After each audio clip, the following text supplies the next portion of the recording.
आज की हमारी कहानी का नाम है वो लाइब्रेरी वाला लड़का।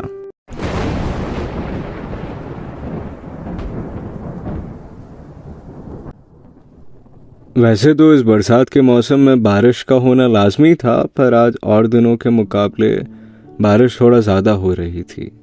मैं अपने कमरे की खिड़की के तरफ खड़ी बाहर आसमान देख रही थी।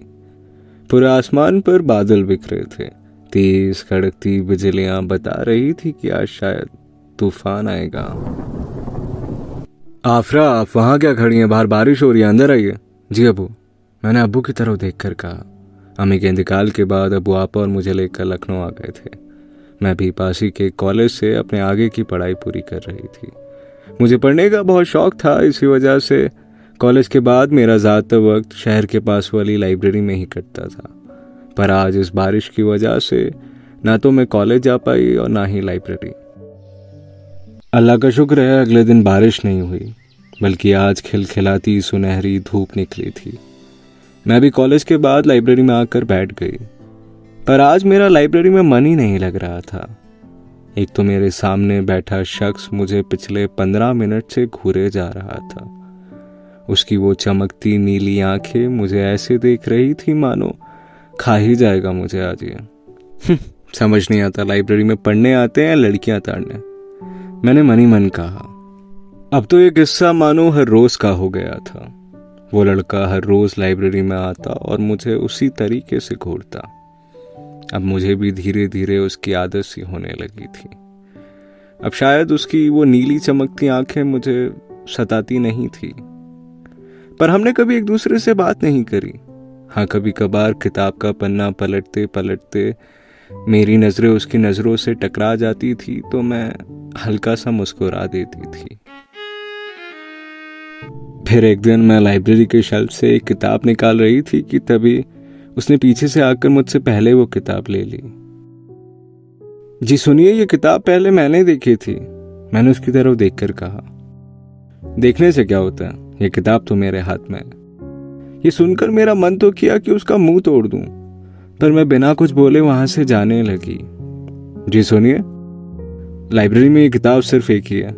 अगर आपको एतराज ना हो तो हम दोनों साथ बैठकर ये पढ़ सकते हैं। पहले तो मैंने मना किया, पर आखिरकार मुझे भी वो किताब पढ़नी ही थी तो मैं मान गई। हम दोनों एक सीट पर जाकर बैठ गए। मेरा नाम अदनान है, और आपका? उसने अपना हाथ मेरी तरफ बढ़ाते हुए कहा। आफरा, मैंने उससे हाथ मिलाते हुए कहा। अब से मैं हर रोज कॉलेज के बाद लाइब्रेरी में आकर बैठ जाती। देखते ही देखते पता ही नहीं चला कब 8 महीने गुजर गए और मैं अदनान के इतने करीब आ गई। अब तो मेरा कॉलेज भी खत्म होने वाला था। कल ईद थी, इस वजह से आज घर पर मामू आए थे, और मामू ने हर बार की तरह इस बार भी मेरे निकाह की बात छेड़ दी। अब तो आफरा का कॉलेज भी खत्म होने वाला है, मेरे हिसाब से ये सही वक्त होगा। मेरी नजर में कुछ लड़के हैं, आप कहें तो मैं बात करता हूँ। मामू का घर आकर मेरे निकाह की बात छेड़ना कुछ नया नहीं था, पर इस बार अब्बू ने भी मामू की बात पर हामी भरी थी। अब्बू ने मेरी तरफ देखा।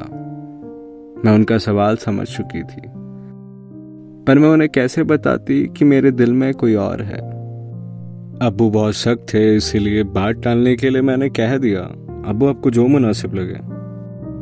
फिर एक दिन ना जाने कहां से मुझ में इतनी हिम्मत आ गई कि मैंने अब्बू से कह दिया कि मेरे दिल में कोई और है। फिर क्या था, जैसा सोचा था वैसा ही हुआ। अब्बू ने मेरा घर से बाहर निकलना बंद करा दिया। मेरा फ़ोन भी मुझसे छीन लिया गया था, जिससे अब अदनान से बात करने का भी मेरे पास कोई जरिया नहीं था। मैं हर दिन घुट घुट कर जीने लगी थी। एक पल भी मानो एक साल जैसा लगता था। आखिरकार वो दिन भी आ गया। आज मुझे देखने लड़के वाले आए थे।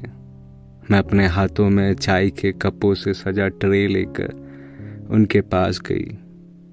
मेरी खुशी का ठिकाना नहीं था जब मेरी नज़र लड़के की तरफ पड़ी। मेरा होने वाला शौहर और कोई नहीं बल्कि अदनान था।